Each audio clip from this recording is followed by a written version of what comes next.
bem, aqui na Web TV Undime Bahia, é mais um fórum da Undime, é o 20º que acontece, inclusive, aqui no Hotel Fiesta, capital baiana, Salvador, mais uma ex-dirigente municipal de educação, mais uma ex-presidente aqui da Bahia e também da Regional Nordeste, para falar um pouquinho sobre esse crescimento, esse espaço que a Undime, que é a União dos Dirigentes Municipais de Educação, tem alcançado nos últimos anos. Gelcivânia Mota tem propriedade para falar desse momento.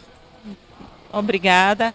Na verdade, nós estamos muito felizes assim, por ver que é uma associação de secretários, portanto, é uma associação de pessoas de diversas matrizes políticas, mas que tem algo em comum, que acredita na educação pública, gratuita, laica e de efetiva qualidade. Então, assim, o que nos une, e eu digo assim, eu não sou mais da Undime, como o nosso companheiro querido William também não. Assim, se uma vez Undime se diz que é sempre Undime. Exatamente.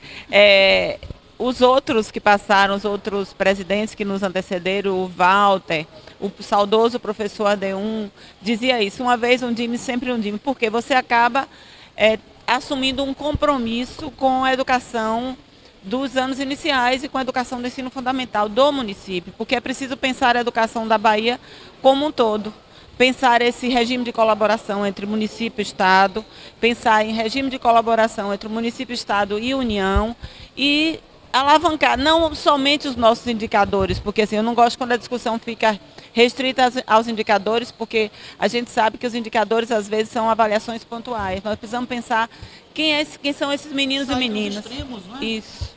Quem são esses meninos e meninas que estão lá na escola e agora com um desafio maior? Porque com a volta da pandemia, nós retrocedemos. Está muito difícil cumprir a agenda que estava prevista para 2030. Então, por exemplo, o acesso ao ensino fundamental, nós retrocedemos algo em torno de 10 anos. Então, nós tivemos uma evasão muito alta. E, paralelo a isso, há um decreto da escola. Que escola é essa? Então, esses estudantes, eles saíram por conta do trabalho infantil, eles saíram por conta da fome, e é importante a gente trazer essa pauta da fome, porque a Bahia tem um número muito grande, quase que 13% da população baiana, é um número alto. Nós vimos isso ontem com a apresentação do trabalho do nosso querido Tiago, que é o coordenador do programa Bahia Sem Fome. Então, nós temos quase 13% da população baiana em situação de insegurança alimentar, grave. E se a gente somar aqueles que estão em situação de segurança alimentar moderada e leve, nós temos quase que 50% da população. Então, eu realmente fiquei assim assustada, é um número muito alto. E esse sim é um indicador que precisa ser considerado, e a gente observa isso na fila da merenda. Porque as filas da merenda cresceram. Eu trabalho na universidade, numa escola de ensino médio, em que a fila dobrou, né?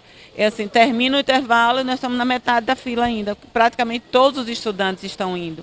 Isso é sinal do empobrecimento das famílias, é o sinal de que a fome bateu na porta, e nós, como educadores, não podemos negar isso. Você está falando do terceiro grau, não existe mais o terceiro grau, o ensino superior. Não, você estou no falando médio? do ensino médio, que tem o fornecimento da alimentação. Então, assim, é um grande avanço o governo federal ter ampliado o valor da merenda escolar, mas tem um indicador aí, quer dizer, as famílias estão mais pobres, os meninos e meninas estão saindo da escola, evadiram para trabalhar, a evasão é altíssima. Nós temos no ensino médio tanta evasão que temos vários professores excedentes, muitos deles não voltam. A gente precisa, e amanhã, o debate de amanhã vai ser sobre isso, nós precisamos investir na busca ativa escolar, mas não é só isso. Quando voltar, o que é que nós temos que fazer? O desafio do pós-pandemia, e aí Boaventura de Souza Santos é brilhante quando diz assim, tem uma pedagogia nesse vírus, é uma cruel pedagogia, mas tem. O que é que a gente aprendeu? Como é que nós vamos recuperar esse processo de aprendizagem nas escolas? E para isso nós precisamos ter uma outra escola, com outra cara. A professora Jane Haddad falou.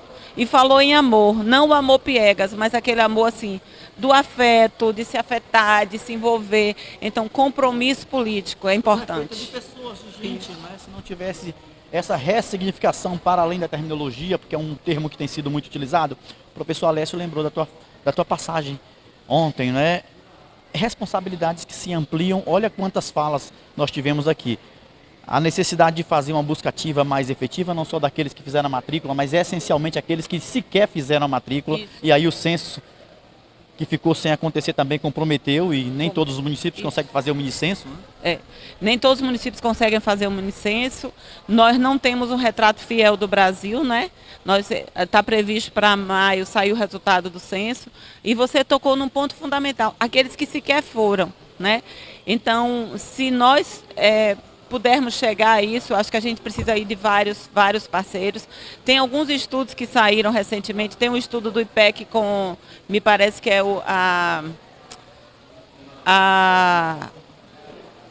Unicef, né, que apontam algumas... Primeiro pelo programa Busca Ativa, o principal responsável pelo Busca Ativa. Que apontam algumas questões para a gente poder analisar. Agora, me preocupa alguns outros estudos que responsabilizam somente o professor, né?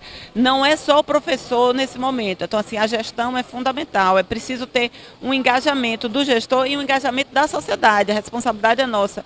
E na raiz disso tudo está a divisão de classe social, porque, assim, quem está fora da escola são aqueles que já são mais excluídos, né? A pandemia afetou, sobretudo, os alunos da escola pública municipal, principalmente. Aquelas áreas que já eram afetadas antecipadamente. Porta de entrada da educação básica, que é a educação infantil. A gente não percebe também, para além das construções das creches, um investimento maior também na educação infantil. Eu sei que tu estás no ensino médio, porque é professora do Estado e também estás na universidade, mas tem esse olhar também para as séries iniciais, a primeira etapa da educação básica, que é a educação infantil. Isso, e nós formamos lá no nosso campus professores para a educação infantil. E assim, eu como professora de estágio, visitei várias creches. E infelizmente os municípios tinham um recurso, né? É o programa Brasil Carinhoso, que esse programa eles pararam de receber recursos. A gente espera que agora isso seja recomposto. Nós tivemos aquelas creches que, lamentavelmente, muitos municípios não conseguiram concluir. Nosso município foi um deles. Nós precisávamos de um pouco mais, né? um pouco mais de recurso, porque se desvalorizou o recurso. Então, acho que essas são pautas necessárias e, mais do que nunca, é importante uma Undime forte, porque é a União dos Dirigentes Municipais que vai dialogar com o FNDE.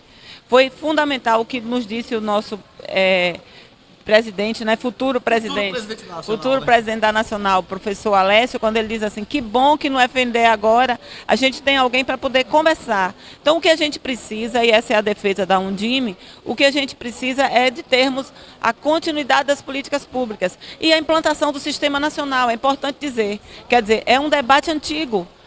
O Chile instituiu o seu Sistema Nacional de Educação. Chile, veja, o Chile, estamos falando de Brasil. O Chile instituiu o Sistema Nacional de Educação e no século XIX. Nós estamos no século XXI, a gente precisa definir como vai ser a proposta do Sistema Nacional, né? Como definir de uma vez por todas o mecanismo de repasse. Nós temos um plano nacional aprovado que define, para além do Fundeb, o CAC. Está na hora da gente voltar a esse debate, está na hora de recompor a SASE. Do PIB não deu certo, né? Não deu certo, isso. Está na hora de recompor a SASE, está na hora de uma instituição, um Undime forte, e está na hora do diálogo entre as redes. Eu acho que é importante também ressaltar que esse evento conta com esse diálogo com a Secretaria da Educação do Estado, acho que é importante isso. E as universidades entram como parceiras, como formadoras, então acho que esse diálogo é importante.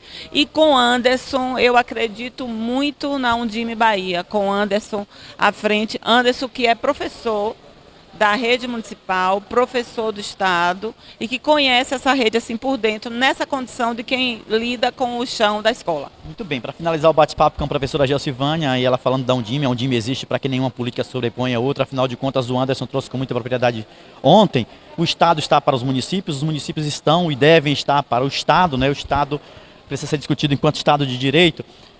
Leninha assumindo também a superintendência, aí você falando de Anderson, mas eu queria trazer um pouquinho Leninha para essa baila também, porque Leninha foi tua vice-presidente na Undime. Anderson também esteve na diretoria naquele momento enquanto diretor de comunicação. Isso, é importante lembrar que naquela gestão, né, o Williams era um diretor de articulação Anderson, diretor de comunicação, muito bem lembrado, e Leninha como vice. E é de uma importância capital. Meire ainda. Meire, isso, professora Meire. E essas pessoas todas foram para outras frentes, mas é de uma importância assim, capital Leninha agora assumir a Superintendência de Educação Básica, porque assim, ela tem essa vivência e essa experiência, né, essa expertise, e vai agora estar retomando programas importantes. Uma das reivindicações da Undime à SEC é a retomada do PROAN, que é o Programa de Apoio aos Municípios. Então, o município, por vezes, precisa de um apoio, de um processo formativo, de uma articulação com as universidades. Então, eu acredito muito que Leninha traz esse tom, essa cara e essa ação. Muito bem. Todas essas falas aqui, todas as terminologias, estamos falando de políticas públicas necessárias. Pode ser outro nome qualquer, mas as políticas estabelecidas pelo PROAN são extremamente necessárias. As políticas estabelecidas e pensadas lá pela SAS são também extremamente necessárias. Um abraço, obrigado pela atenção. Muito obrigada. Eu que agradeço o trabalho excelente que Magno e a sua equipe faz. Obrigada.